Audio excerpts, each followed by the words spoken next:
On va revenir à la mauvaise nouvelle de cette soirée, à savoir les chiffres du chômage du mois de décembre, puisqu'ils continuent leur progression, plus 0,3. C'est 10 200 demandeurs d'emploi supplémentaires pour décembre. Donc pas d'inversion de la courbe en 2013. Si on prend simplement le chiffre pour l'année 2013, c'est plus 5,7%, soit 177 800 chômeurs supplémentaires en 2013. Alors comment inverser peut-être en 2014 cette fameuse courbe du chômage? Question posée à mes invités. Jean-Hervé Lorenzi, bonsoir, président du Cercle des économistes, et puis Pierre Larouturou, bonsoir, économiste, et vous venez de créer un nouveau parti, Nouvelle Donne.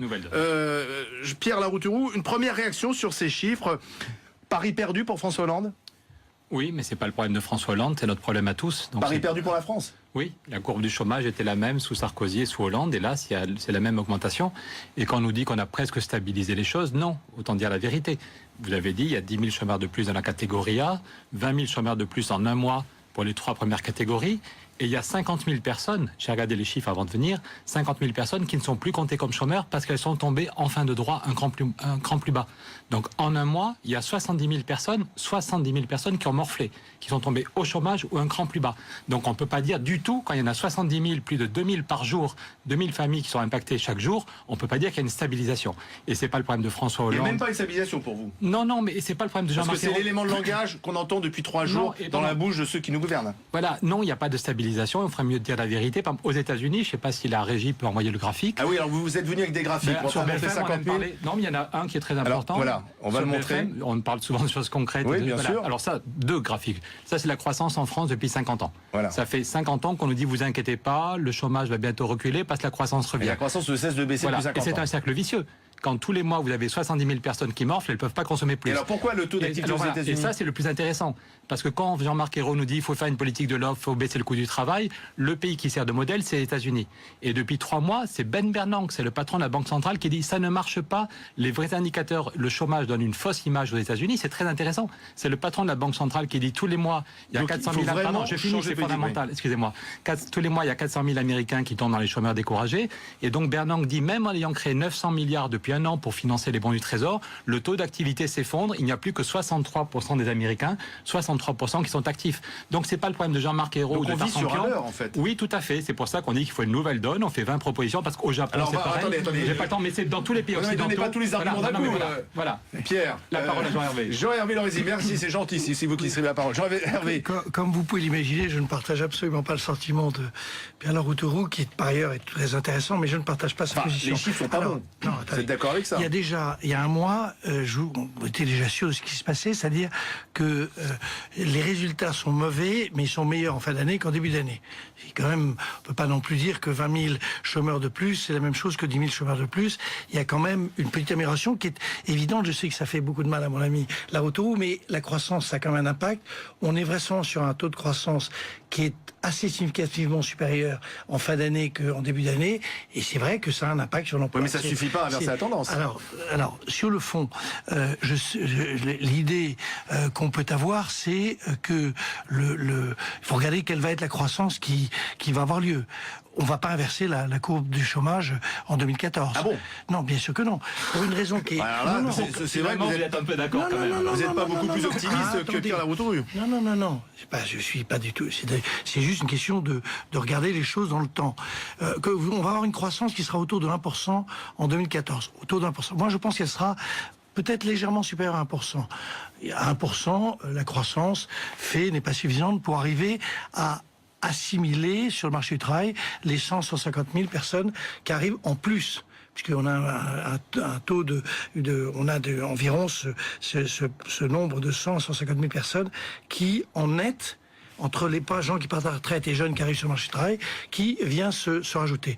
Donc le chômage l'année prochaine à 1%, avec 1%, si on continue des politiques d'emploi aidé, si on fait ceci, si on fait cela, on doit pouvoir arriver à avoir au fond une quasi-stabilisation qu'on n'a pas. Je suis d'accord. Mais stabilisation, c'est pas l'inversion. Donc moi je repose ma question initiale.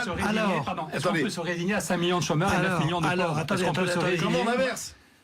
Mais on n'inversera pas en 2014. Alors, le pacte de responsabilité, Jean-Marc Ayrault nous dit, ça va permettre d'aller, je reprends ces termes, c'était il y a quelques minutes en direct sur BFM TV, plus vite, plus loin, plus fort pour faire baisser le chômage. Le pacte de compétitivité, est-ce que c'est bon? Mais Qu'on fasse des économies sur les dépenses de médicaments, tout le monde trouve ça bien. Qu'on organise mieux nos services publics, tout le monde trouve ça bien. Mais d'abord, il faudrait savoir quel est le contenu. Parce que certains nous disent c'est le plus grand pacte depuis 1945, on va voir ce qu'on va voir. Et puis hier dans Le Monde, un conseiller de l'Élysée dit ça ne coûtera que 5 milliards. Donc j'aimerais qu'on voit un peu le contenu. Si ça ne coûte que 5 milliards, c'est pas le plus grand pacte depuis 1945, c'est juste marginal. Donc ce serait bien qu'on nous dise concrètement qu'est-ce qu'on met dedans. Et après ça, quand Jean-Marc Ayrault dit qu'il fallait plus vite, plus loin, si c'est pour aller dans le mur, non, il faut changer de politique. Alors ça veut dire quoi changer de politique en quelques mots? Aux États-Unis, pardon, excusez-moi, mais la politique, le pays où il y a le moins de cotisations, parce que les gens payent la santé par leurs dépenses personnelles, parce que l'université, il faut s'endetter, voilà. Le pays qui sert de modèle au MEDEF et une partie de la droite, et j'espère pas au PS, mais c'est les États-Unis. Et on voit bien que même avec un code du travail très simple, même avec un coût du travail quasiment zéro, les États-Unis s'enfoncent dans la crise. Donc il faut réfléchir à un autre modèle, il faut voir qu'est-ce qu'on fait vraiment pour relancer l'activité, sur le financement des PME, est-ce qu'on se donne les moyens, sur la politique du logement, ce qu'on ne fait pas. La politique de l'offre, c'est pas la bonne méthode, c'est ce que prône maintenant François Hollande. Mais c'est une erreur, ça ne marche dans aucun pays quand monsieur produire plus. Mais produire plus, excusez-moi, s'il n'y a pas de consommateurs. La plupart des artisans, aujourd'hui, leur problème, c'est les carnets de commandes. La plupart des PME, c'est les carnets de commandes. Quand tous les mois, on ne peut pas distinguer l'offre de la demande. Mais il faut faire les deux. Le rôle du politique, c'est de tenir les deux bouts de la chaîne. Quand en Allemagne, il y a des choses très bien sur la compétitivité ou sur la politique industrielle. Mais quand on nous dit qu'il faudrait faire comme Arts 4, moins 7% sur les salaires, si tous les pays d'Europe font moins 7% sur les salaires, on n'a plus de consommateurs. On va encore marcher. Non, mais juste, pardon, il faut, le rôle du politique, c'est de tenir les deux bouts de la chaîne. Alors, je continue. Donc, sur le pacte de responsabilité. Quand Pierre dit les États-Unis, moi je suis pas du tout admirateur des États-Unis, mais il vaut mieux avoir 2,4% de croissance qu'1,6%. Ils ont 2%, pardon, ils ont des pourcents grâce à un déficit colossal, grâce à la planche à billets, 900 milliards. Nous, on peut pas faire. Nous, on peut pas faire marcher la planche à billets. Et malgré ça ne marche pas. Le taux d'activité s'effondre, Jean-Hervé. Vous avez vu la courbe. Non, mais parlons quand même de la France. Vous définissez bien, mais ce qui nous intéresse, c'est quand même la France. Personne n'a en tête le modèle américain. L'idée, c'est de se dire qu'on transfère les charges, une partie des charges qui n'ont pas grand-chose à voir avec le travail, et on les met sur des réductions de dépenses. Le chiffre, vraisemblablement, n'est pas de 5 milliards, mais d'une dizaine de milliards. C'est vrai que c'est pas la plus grande révolution que la France ait connue, mais c'est bien. C'est dommage, non? C'est pas dommage. Parce que quand on veut aller bien loin, plus fort, il faut marquer... Dire qu'on va créer 1 million d'emplois, c'est se tromper. Ça va baisser les coûts de production de 0,6. Je ne dis pas ce que j'ai pas dit. Je ne suis pas Pierre Gattaz. Je suis un économiste qui défend une position. Je dis qu'on peut faire 1,1% de croissance l'année prochaine. Ce qui veut dire vraisemblablement une détérioration qui est limitée. Je pense qu'en 2015, si on met le CICE et l'opération qui est en réalité, c'est vrai qu'il y a une partie du pacte de responsabilité qui est la reprise du CICE. C'est pour ça qu'on dit que ça ne coûte pas beaucoup plus. Oui, c'est pas très clair. Mais c'est vrai que si on met en place quelques réformes, et il y en a ça pourrait suffire. Non, ça veut dire qu'en 2015, on doit pouvoir faire 1,5-1,6% de croissance, ce qui permet de vraiment stabiliser et de commencer à inverser. Et l'inversion, c'est l'inversion 2015. Je pense qu'on a... 2015 Donc alors, attendez, on est parti d'une promesse de François Hollande fin 2013. Vous zappez 2014, on est déjà en 2015. Je ne zappe pas, parce que vous savez... Avec des si, excusez-moi, l'Allemagne vient de dire qu'elle a eu 0,4. Si on regarde la réalité, l'Allemagne a eu 0,4 de croissance pour tout 2013. En Chine, la bulle a explosé. Ça y est, tous les marchés financiers depuis une semaine, moi ça fait 4 ans que je le dis que la Chine c'est pire qu'en Espagne. Depuis une semaine, tous les marchés financiers disent attention, le niveau de dette est monstrueux. Mais Pierre, ça sert à rien d'être catastrophique sur tous les sujets. Mais non, mais je disais sur le retour de la croissance, quand l'Allemagne n'a que 0,4, quand les États-Unis n'y arrivent pas et que la Chine est en train d'exploser, c'est se foutre du monde. Simplement, avant 2015 et à 2014, ce sont des marges d'escalier, jusqu'à là vous êtes d'accord, sur marge d'escalier, 1,1%, 1,5%. Il faut y aller progressivement.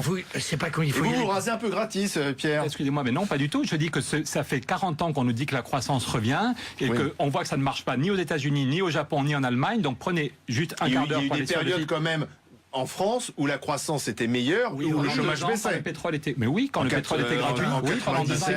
Quand le pétrole est gratuit, que notre monnaie diminue, quand il y a des exportations. Et avant la crise de 2008, le chômage baissait. Oui, pardon, c'est qu'il y avait une dette. Mais excusez-moi, c'est qu'il y avait une dette. Regardez la dernière étude de Natixis, c'est la dette des entreprises puis la dette des ménages qui nourrit la croissance.